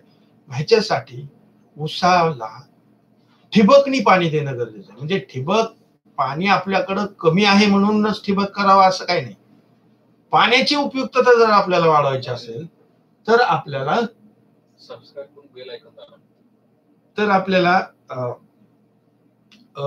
पाण्याची उपलब्धता जर आपल्याला वाढवायची असेल तर आपल्याला 100% ठिबकचा वापर करणं, ठिबकचा अंतर्भाव करणं गरजेचं आहे. तर कृषी विज्ञान केंद्रामार्फत हा जो चॅनल्स आहे तर माझी सर्व शेतकरी बंधूंना विनंती की तुम्ही हा सबस्क्राईब तर कराच, पण बरोबर जो साईडला बेल आयकॉन आहे तो सुद्धा तुम्ही दाबून ठेवा. म्हणजे पुढे चालून जेव्हा कधी अशा प्रकारचे कार्यक्रम होतील त्यावेळेस तुमच्यासाठी ते फायद्याचं असेल. तर अशा पद्धतीने आपल्याला ऊसाचं आणि नियोजित पद्धती अशा पद्धतीने जर आपण ऊसाला पाणी दिलं तर नक्कीच ते ऊसाच्या पिकासाठी फायदेशीर राहील. ह्या सगळ्या गोष्टींचा जर आपण अंतर्भाव केला, मला माहिती की आज 1 तासापेक्षा सुद्धा जास्त वेळ आपल्याला झालेला आहे की आपण लाईव्ह हा प्रोग्राम करत आहोत. ऊसामध्ये कीड व्यवस्थापन असेल, रोग व्यवस्थापन असेल, याविषयी अजूनही आपल्याला पुढील काही सत्रामध्ये याविषयी माहिती मिळेल. पण डिफरंट क्रॉप्स याबरोबरच इतरही काही पिकं असतील, मग ते उद्यानविद्या विभागाचे असतील, भाजीपाला, फळ पिकं, त्याविषयी सुद्धा या कृषी विज्ञान केंद्रामार्फत आता हा कार्यक्रम पुढे कंटिन्युअसली राबवण्यात येणार आहे. तर सर्व शेतकरी बंधू या ठिकाणी आले, उपस्थित राहिले, हा कार्यक्रम पाहिला, त्याबद्दल मी कृषी विज्ञान केंद्र सोलापूर तर्फे मी अमोल शास्त्री तुमचं या ठिकाणी आभार मानतो. तसेच तुम्ही याची लिंक आपल्या चॅनलवरती, युट्यूबवरती कायमस्वरूपी राहणार आहे. तुम्हाला जर रिपीट कधी पाहावा वाटला तर 100% तुम्ही हा कार्यक्रम नंतरही पाहू शकता. तर अशा पद्धतीने आपण ऊसाचं नियोजन केलं तर मी असं नाही म्हणत की लगेच सगळ्यांना 100% मिळेल, पण जो 40% तो 60 वर जाणं गरजेचं आहे. 60 वाला 80 टनावरती उत्पादन जाणं गरजेचं आहे. 80 वाल्याला 100 टनाचा उतारा मिळणं गरजेचं आहे. हे जर केलं आपण तर नक्कीच आपल्या ऊसामध्ये त्या ठिकाणी आपण समृद्ध होऊ शकू आणि चांगली शेती, उन्नत शेतीच्या माध्यमातून आपल्या शेतकऱ्यांची उन्नती त्या ठिकाणी होऊ शकते. आपलं उत्पन्न त्या ठिकाणी वाढू शकतं. त्यामुळे या ज्या काही गोष्टी आज तुमच्याबरोबर चर्चा केलेल्या आहेत किंवा तुम्हाला थोडक्यात सांगितलेल्या आहेत, त्याचा अंतर्भाव आपल्या शेतामध्ये, ऊसाच्या शेतीमध्ये अवश्य करावा, एवढीच आपणा सर्वांना विनंती घेतो आणि आजचा कार्यक्रम संपवतो. धन्यवाद.